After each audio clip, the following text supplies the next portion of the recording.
Hello student, welcome to the my channel. Student, आज फिर आपके लिए एक नई वीडियो लाया हूँ जो कि साइंस बेस्ड एमसीक्यूज रहेंगे जो आपके एग्जाम्स के लिए बहुत ज़्यादा इंपॉर्टेंट होने वाले हैं। तो वीडियो को पूरा देखने के लिए एंड तक बने रहें, ठीक है। तो आज की वीडियो का पहला क्वेश्चन जो रहेगा वो क्या है, विच of the following colour of the visible light, ठीक है, visible light has the maximum wavelength. तो सबसे ज़्यादा वेवलेंथ जो रहती है वो रेड कलर की रहती है, ठीक है। किसकी रहती है? Red colour. इसी वजह से सुबह और शाम के टाइम पे रेडिश कलर अपीयर होता है आसमान का, क्लियर। और दूसरा डिपेंड करता है ये वेवलेंथ के ऊपर। किसके ऊपर डिपेंड करता है? वेवलेंथ। जिस कलर की वेवलेंथ ज़्यादा रहेगी, सॉरी, अगर पार्टिकल्स की वेवलेंथ ज़्यादा होगी तो रेडिश कलर अपीयर होता है, पार्टिकल की वेवलेंथ स्मॉल होगी तो ब्लू कलर अपीयर होता है। याद रखिए, विजिबल लाइट वो लाइट जो आपको ऑब्जेक्ट्स को देखने में मदद करती है, जो आपकी आंखें इनकी सेंस ले सकती हैं, उसे विजिबल लाइट कहते हैं। चलिए नेक्स्ट क्वेश्चन पे।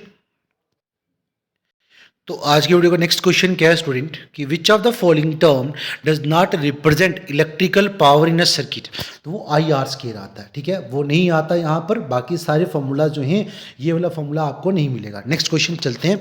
The magnetic field inside a long state solenoid carrying current. तो किसी भी सोलिनॉइड, सोलिनॉइड क्या होता है? एक कंडक्टर जिसके ऊपर आप कॉपर की तार को लपेट लो और उसे साथ में किसी बैटरी के कनेक्ट कर लोगे तो उसे सोलिनॉइड कहते हो। इसे इलेक्ट्रिक मैग्नेट भी कहते हैं, ठीक है। तो उसके अंदर का, उसके अंदर की अगर बात करें तो उसके अंदर जो करंट रहेगी वो क्या रहेगी, ठीक है। कह रहा है is the same at all point, this is the right answer. चलिए नेक्स्ट क्वेश्चन पे, ठीक है।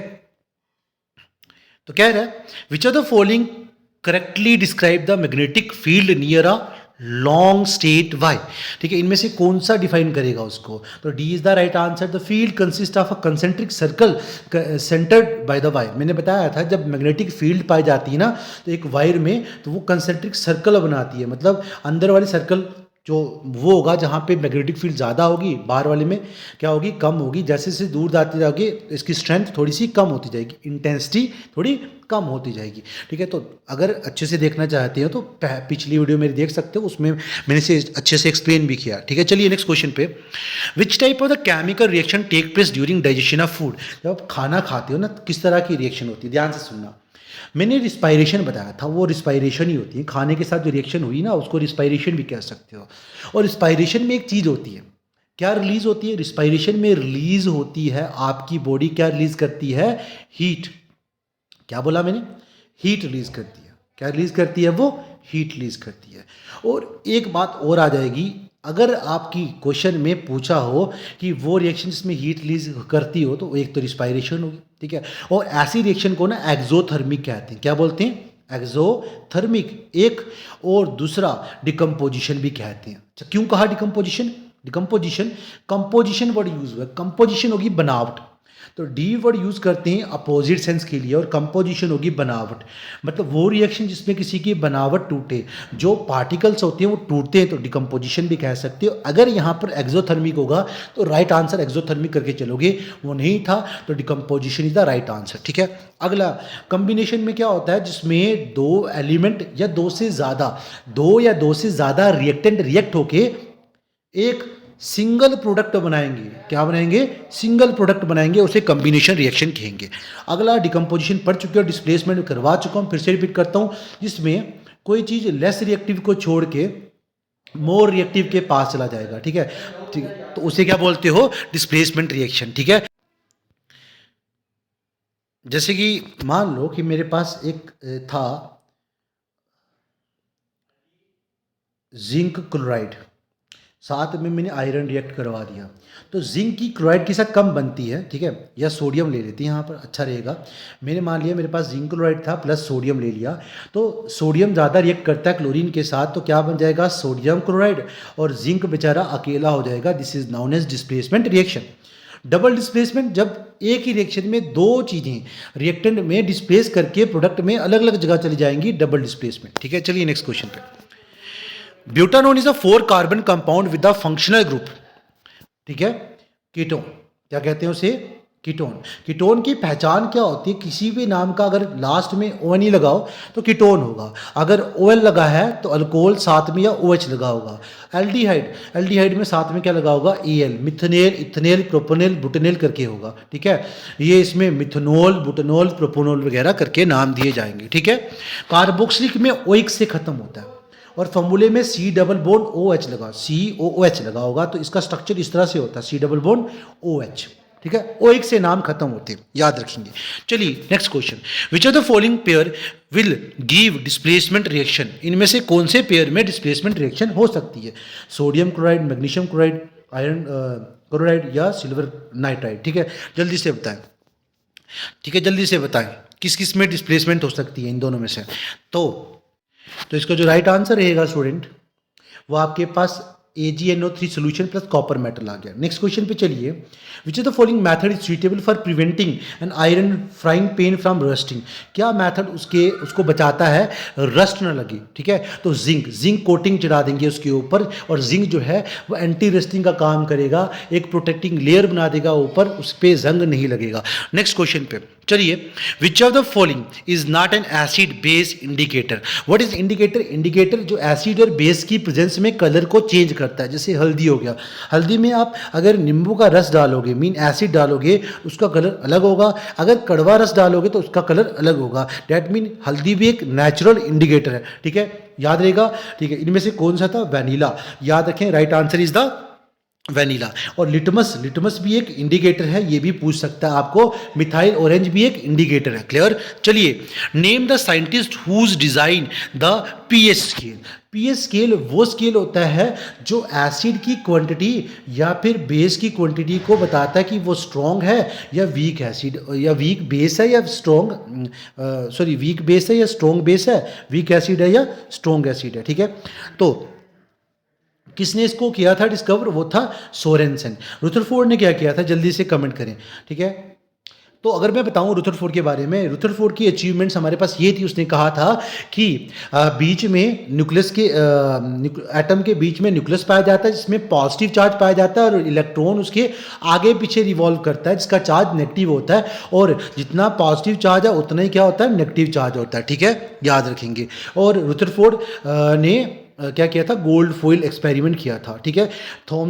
जे थॉमसन ने बताया था कि जो इलेक्ट्रॉन होते हैं वो अंदर होते हैं, नेगेटिव चार्ज वाले इलेक्ट्रॉन अंदर होते हैं, और पॉजिटिव चार्ज कहाँ पाया जाता है? बाहर, वाटरमेलन की तरह, ठीक है। उसके बाद बोर ने इन दोनों की गलतियों को दूर करके एक थ्योरी बनाई थी, ठीक है। जो गलतियां दोनों की थी उस पर थ्योरी बनाई थी। और बोर ने क्या कहा था अपनी थ्योरी में? बोर ने कहा था कि जो इलेक्ट्रॉन होते हैं, ठीक है, इलेक्ट्रॉन अपनी एनर्जी रेडिएट करते करते न्यूक्लियस पे कभी नहीं जाते। जो रुथरफोर्ड ने कहा था ना, उसकी गलती को ठीक किया था कि इलेक्ट्रॉन जो है, रुथरफोर्ड ने कहा था कि इलेक्ट्रॉन की एनर्जी जैसे जैसे कम होती जाती है वो करते करते करते करते न्यूक्लियस में पहुंच जाते हैं, मगर ऐसा नहीं होता, ठीक है, याद रखें। उसके बाद xylem in a plant are responsible for, ठीक है, इनको वस्कुलर बंडल कहते हैं, याद रखेंगे आप। क्या बोलते हैं इनको? वस्कुलर बंडल कहते हैं। और इनको वस्कुलर बंडल कहते हैं, दो तरह के वस्कुलर बंडल होते हैं, एक जाइलम और एक फाइलम। जाइलम जो है ये पानी और मिनरल ट्रांसपोर्ट करता है। क्या ट्रांसपोर्ट करता है? पानी, वाटर, प्लस एक और वर्ड याद रखेंगे, मिनरल, ठीक है, याद रखेंगे। मिनरल भी प्लांट को इसी से मिलते हैं, जाइलम चैनल कहते हैं इसको, जाइलम चैनल, याद रहेगा। और एक और मैंने वर्ड यूज़ किया, फॉइलम, ठीक है। फॉइलम यूज़ करते हैं किसके लिए? फूड ट्रांसपोर्ट करने के लिए, from leaf to other part. Notebook में लिख लें। चलिए, which of the following is the plant hormone? इनमें से कौन सा जो है वो प्लांट हार्मोन है, ठीक है। प्लांट में भी हार्मोन होते हैं, कौन सा? वो साइटोकाइनिन, ठीक है। तो कितने साइटोकाइनिन होते हैं, ठीक है, अलग अलग तरह के हार्मोन से, वो कमेंट करेंगे आप, ठीक है। अब इंसुलिन की बात करें तो इंसुलिन जो है हमारी बॉडी में कौन रिलीज करता है? पेनक्रियाज, पेनक्रियाज रिलीज करता है। अगर इंसुलिन रिलीज होना कम हो जाए या बंद हो जाए तो आपको एक बीमारी होती है, इसको डायबिटीज़ कहते हैं, या डायबिटिक पेशेंट बन जाओगे आप, याद रखेंगे, ठीक है, ठीक है। उसके बाद चलते हैं अगले क्वेश्चन में। द एंथर कंटेन, ठीक है, ये आ गया बॉटनी में क्वेश्चन आ जाता है आपका।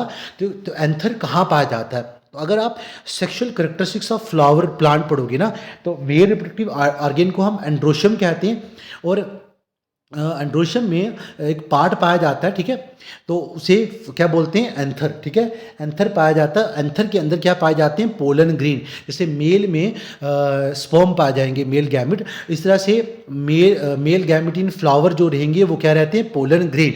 और व्यूल एक्स को कहते हैं, याद रखना, ठीक है। चलिए, अच्छा उसके बाद which of the following are not environmental friendly, इनमें से कौन सा जो है वो इन्वायरमेंटल फ्रेंडली नहीं है। प्लास्टिक लग गया तो नहीं होगा, पॉलीथीन नहीं होगा, प्लास्टिक बकेट एंड जग नहीं होगा, तो all of this is the right answer. चलिए नेक्स्ट क्वेश्चन पे स्टूडेंट। तो स्टूडेंट यहाँ पर जो आपका क्वेश्चन है, क्या कह रहा है क्वेश्चन में कि the amount of energy that flow from one trophic level to the another trophic level in the food chain, ठीक है, वो क्या रहता है, कितनी एनर्जी ट्रांसपोर्ट होती है, ध्यान से सुनना, वो 10%। आप पूछोगे कैसे। मान लो कि एक गोट थी, उस गोट को एक लाइन ने खाया, किसने खाया, लाइन ने, तो 90% एनर्जी जो होगी उसकी वो लॉस हो जाएगी लाइफ प्रोसेसेस में, ठीक है। अलग अलग तरह के लाइफ प्रोसेस जो हमें जिंदा रहने के लिए ज़रूरी होते हैं, उनमें 90% एनर्जी क्या होगी, लॉस होगी। सिर्फ 10% एनर्जी उसके पास बचेगी जो उसकी बॉडी की ग्रोथ और डेवलपमेंट के लिए बचेगी, ठीक है, याद रखना। तो वो 10% एनर्जी जो बची है, ठीक है, वो अगले पे जाएगी, तो उसका भी 10%, मतलब लाइन को किसी और ने खा लिया अगर, तो उसके पास उसकी 90% एनर्जी लॉस हो जाएगी, सिर्फ 10% एनर्जी, उसका भी 10% उसके पास जाएगा। उसको किसी और ने खाया तो उसका भी 90% लॉस, 10% जाएगा। इसको 10% ला कहते हैं, क्या बोलते हैं, क्या बोलेंगे, 10% ला, याद रखेंगे, ठीक है। और यहाँ एक वर्ड यूज हो गया जी, ट्रॉपिक लेवल क्या होते हैं, हमने पढ़ा था फूड चेन। फूड चेन में मैंने कहा था रैट को भाई कौन खा लेता है, स्नेक खा लेता है। स्नेक को किसने खा लिया, ईगल ने खा लिया, किसने खा लिया, ईगल ने। स्नेक आ गया एक ट्रॉपिक लेवल, रैट आ गया एक ट्रॉपिक लेवल, ईगल आ गया एक ट्रॉपिक लेवल, समझ गए। ये first trophic level, second trophic level, third trophic level, अलग अलग कंडीशंस में अलग अलग तरह के ट्रॉपिक लेवल्स आपको मिलेंगे अलग अलग जगह पे, क्लियर, ठीक है, समझ गए।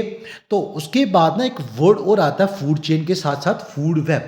फूड वेब, फूड वेब क्या होती है, जब बहुत सारी फूड चेन इकट्ठी इकट्ठी चलती हैं, ठीक है, मतलब रैट को कौन कौन खा सकता है, रैट को किसी कैट ने खा लिया, रैट को किसी ओल ने खा लिया, ठीक है, रैट को किसी ईगल ने खा लिया। अब इनको खाने वाले अलग अलग होंगे, तो एक पूरा जाल सा बनेगा, इसे फूड वेब कहते हैं, क्या बोलते हैं, फूड वेब कहते हैं, ठीक है।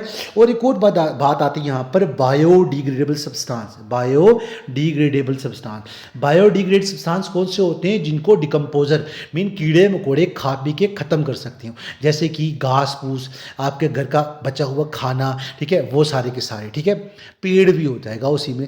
अगर बात करूँ नॉन बायोडिग्रेडेबल सब्सटेंस की, किसकी, नॉन बायोडिग्रेडेबल सब्सटेंस, ये वो होते हैं जिनको डिकम्पोजर खा पी के ख़त्म नहीं कर सकते, ठीक है, जैसे कि प्लास्टिक, ग्लास एक्सेट्रा, ठीक है, याद रखेंगे।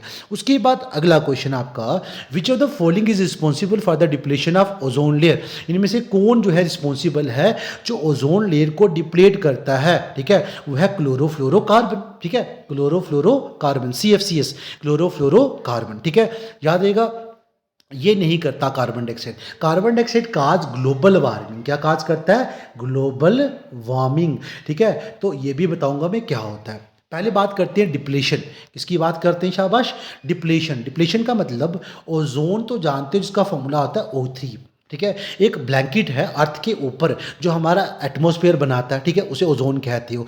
अब ओजोन की अगर बात करूं तो ओजोन हमें बचाती है। ओजोन के अंदर ना CFCS यूज़ करने की वजह से इसके अंदर ना एक होल हो गया था, क्या हो गया था इसके अंदर, होल, और उस होल की वजह से उस होल को रोकना ज़रूरी था। अगर ना रोकेंगे UV रेज डायरेक्टली सन की कहाँ पहुँचेंगी, अर्थ में, तो ग्रीनरी खत्म हो जाएगी, जहरीली गैसेज अंदर आएंगी, तो उससे भी नुकसान हो सकता था, इसे रोकना ज़रूरी था। तो अर्थ को बचाने के लिए एक समिट की गई थी, अर्थ समिट कहते हैं, ठीक है।